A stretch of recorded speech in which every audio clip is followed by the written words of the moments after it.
Hello everyone, board बाबा में आप सभी का स्वागत है। हमें विकास गुप्ता और आप हैं हमारे प्यारे प्यारे विद्यार्थीगण। तो कृपया ध्यान दीजिए, आज हम लोग पढ़ने वाले हैं आपके वर्णिका भाग 2 का जो 5वां लेसन है, धरती कब तक घूमेगी।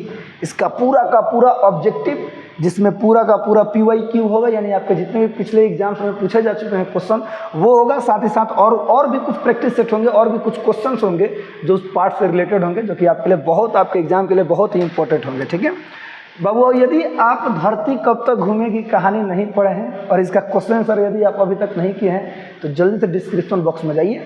पूरा का पूरा कहानी लाइन बाय लाइन पढ़ाया जा चुका है और साथ ही साथ पूरा इसका सारांश, क्वेश्चन आंसर सब कराया जा चुका है। जल्दी से देख लीजिए, उसके बाद से आइए ऑब्जेक्टिव वाले वीडियो पर। देखिए आप किस तरह ध्यान है, ऑटोमेटिक खुद से टिक कर देंगे। ओके, चलिए शुरू करते हैं। धरती कब तक घूमेगी, इसका हम लोग एक एक ऑब्जेक्टिव सब क्लियर करने वाले हैं। कहानी में बताया गया था ना कि धरती कब तक घूमेगी, सांवर दहिया जी द्वारा रचित है। किनके द्वारा? सांवर दहिया जी द्वारा रचित है, यानी ये इनके कहानीकार है। आइए, पहला क्वेश्चन है, धरती कब तक घूमेगी के रचनाकार कौन है, यानी रचनाकार कौन है इनका, बताइए। सतकोड़ी होता, ईश्वर पेटलीकर, सुजाता कि सांवर दहिया? अभी ना देखे थे लोग, कौन है? सांवर दहिया है। ओके, अगला क्वेश्चन है बाबू, धरती कब तक घूमेगी किस भाषा से अनुदित है, यानी किस भाषा से, माने ये किसी और भाषा में है और इसे हिंदी में अनुवाद किया गया है। तो किस भाषा से अनुदित है? तो राजस्थानी भाषा से अनुदित है। किस भाषा से?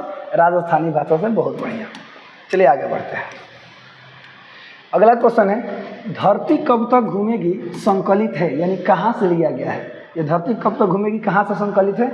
समकालीन भारतीय साहित्य से, आधुनिक तमिल कहानियों से, या माँ से, या फिर इनमें से कोई नहीं। शुरू में ही जब ये हम लोग पढ़ रहे थे सांवर दहिया जी के बारे में, यानी कि लेखक के बारे में, कहानीकार के बारे में पढ़ रहे थे, उसमें देखे थे ना, लिखा था समकालीन भारतीय साहित्य, अप्रैल जून 1983 से ये लिया गया है, यानी वहाँ से संकलित है। याद रखिएगा, समकालीन भारतीय साहित्य से। ओके, अगला क्वेश्चन है, धरती कब तक घूमेगी कहानी किस लेखक द्वारा अनुदित है, यानी किस लेखक ने इसे हिंदी में अनुवाद किया है। तो लेखक यानी सांवर दहिया जी ने खुद इसको हिंदी में अनुवाद किया है, यानी राजस्थानी भाषा में भी उन्होंने ही लिखा है और हिंदी में भी अनुवाद इन्होंने ही किया है। तो कौन हो जाएंगे बाबू? सांवर दहिया। ओके, अगला क्वेश्चन देखिए। अगला क्वेश्चन है, सांवर दहिया किस भाषा के सफल कहानीकार हैं? राजस्थानी भाषा के। किस भाषा के? राजस्थानी भाषा के। अगला क्वेश्चन है, धरती कब तक घूमेगी कहानी का प्रमुख पात्र कौन है? कौन है? सीता माता। कौन है? सीता। कहानी में खूब बढ़िया से एक एक लाइन, एक एक कहानी पूरा एकदम बेजोड़ तरीके से समझाया गया बाबू। अगर एक बार देख लेंगे ना तो आप ये खुद सारा का सारा ऑब्जेक्टिव धाए धाए टिक करेंगे। अगला क्वेश्चन देखिए, 3 बेटे की माँ है, यानी कि माँ के कितने बेटे थे? तो कौन थी? तो सीता थी। सीता माँ थी ना, उसके कितने बेटे थे? 3 बेटे थे। अगला क्वेश्चन है, सीता को अपने घर में ही कैसा महसूस होता है? घुटन सा महसूस होता है। कैसा महसूस होता है? घुटन सा महसूस होता है। अगला देखिए, सीता रुआसी क्यों हो गई, यानी शुरुआत में लिखा गया कि सीता जब अपने काले ओढ़ना को देखती है, काले कंबल को देखती है तो क्या हो जाती है बाबू? रुआसी से हो जाती है, यानी कोई एकदम रोइनिया मुँह बना के रोने लगती है अपना काला ओढ़ना देखकर। ओके, आगे देखिए। हाँ, यदि आपको पहले से मालूम है ऑब्जेक्टिव का आंसर तो आप भी बताते रहिए। देखिए यहाँ पर अगला है, 3 बेटे 2 वक्त की रोटी 1 माँ। ये किताब में लाइन आया था ना, 3 बेटे 2 वक्त की रोटी 1 माँ, 1 माँ 3 बेटे 2 वक्त की रोटी, इस तरह से आया था। किस कहानी की पंक्ति है?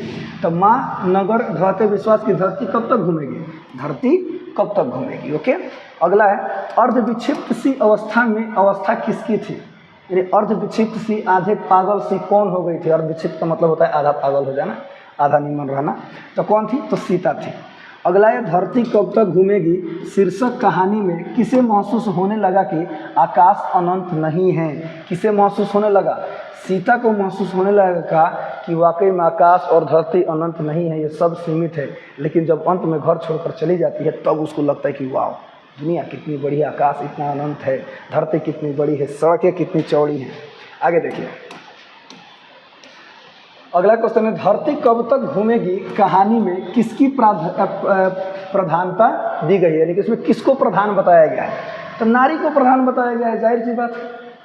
तीनों दयादी ने, इसकी सीता के जो 3 लड़के थे उस तीनों की पत्नियां देख रहे थे ना, उसी का केवल चल रहा था, खूब झगड़ा कर रही थी, लड़ रही थी, मारामारी कर रही थी। देखिएगा, यानी नारी की प्रधानता दिखाई गई है। आगे देखिए, सीता के कितने लड़के थे? सीता के कितने लड़के थे? 3 लड़के थे। अगला है, किसके भीतर आंसुओं का समुद्र भर गया? किसके भीतर आंसुओं का समुद्र भर गया? बताइए। तो सीता के भीतर आंसुओं का समुद्र भर गया। यही ना क्वेश्चन है, याद रखिएगा। अगला है, सीता कितने दिन एक लड़के के पास रहते थे? शुरू में ही बंटवारा कर दिए थे ना, 1 महीना तारा घर, 1 महीना तारा घर, 1 महीना हमारा घर, इस तरह किए थे ना, तो 1-1 महीना। अगला क्वेश्चन है, सीता अपने को मानती थी, क्या मानती थी? बेचारी भिखारन मानती थी कि एक द्वार से दूसरे द्वार पर, दूसरे द्वार से तीसरे द्वार पर भटकती रहती थी। अगला क्वेश्चन देखिए। अगला है, किस दिन सीता को लगा कि लापसी बिल्कुल फीकी है? यानी किस दिन सीता को लगता है कि लापसी जो बना था एकदम फीका बना है? किस दिन? तो नाहर सिंह जी वाले दिन लगा था। अगला देखिए। अगला क्वेश्चन है, धरती कब तक घूमेगी? कैसी कहानी है? कैसी कहानी है? धार्मिक है कि राजनीतिक है कि आंचलिक है कि सामाजिक है? बिल्कुल सामाजिक कहानी है कि समाज में घटने वाली घटनाओं पर लिखा गया है। अगला है, अगले दिन सीता ने क्या किया? घर छोड़कर चली गई बेचारी। अंत का ये लाइन है, घर छोड़कर चली गई, यानी घर छोड़ दी। अगला देखिए। अरे अपनी अमीरी दिखाने के लिए रसमलाई भेजी है क्या? यह किसने कहा? अरे अपनी अमीरी दिखाने खातिर रसमलाई भेजने बड़े हैं, यह बात किसने कहा था? तनी समझिए, कहानी आपको याद आएगा। किसने कहा था बाबू? तो बिज्जू की पत्नी पुष्पा ने कहा। क्यों? तो समझिएगा ध्यान से। बिज्जू की पत्नी में उस टाइम कौन रहती थी? सीता रहती थी। और नारायण की पत्नी भौरी के लड़के का जन्मदिन था, और इसके जन्मदिन के अवसर पर यानी सीता को रसमलाई खाने को मिला था, तो उसी पे एकदम भड़क जाती है। नारायण की पत्नी को पूरा गाली देने लगती है, अपन अमीरी देखा हुआ थे, रसमलाई भेज दे बड़े। हाँ, तब बिज्जू की पत्नी ने कहा था, पुष्पा ने। यह बात अच्छी नहीं लगी कि माँ महीने भर इधर उधर लुढ़कती रहे। यह किसने कहा? लास्ट में जाकर देखिए किसने कहा था? तो कैलाश ने कहा था। किसने कहा था? कैलाश ने। अगला क्वेश्चन है, भर आई आंखें पोंछकर किसने आकाश की ओर देखा? भर आई आंखें पोंछकर सीता ने, माँ ने आकाश की ओर देखा, यानी सीता ने देखा। अगला है, सीता जब नारायण के हिस्से में थी तो किसे बुखार आ गया था? सीता जब नारायण के हिस्से में थी तो राधा को बुखार आ गया था। किसको? राधा को बुखार आ गया था, यानी कैलाश की पत्नी को बुखार आ गया था। अगला है, धरती कब तक घूमेगी? शीर्षक पाठ में सीता के बड़े लड़के का नाम क्या था? सीता के बड़े लड़के का नाम क्या था? कैलाश था। क्या था? कैलाश। उसके बाद से नारायण था, उसके बाद से क्या था? बिज्जू था ना। आगे देखिए। किसे महसूस हुआ कि पृथ्वी और आकाश के बीच घुटन भरी है? सीता को। किसको? सीता को महसूस होता है। अगला ध्यान दीजिएगा। अगला क्वेश्चन है, बिज्जू की पत्नी का नाम क्या था? बिज्जू सबसे छोटका था ना, तो बिज्जू की पत्नी का नाम क्या था?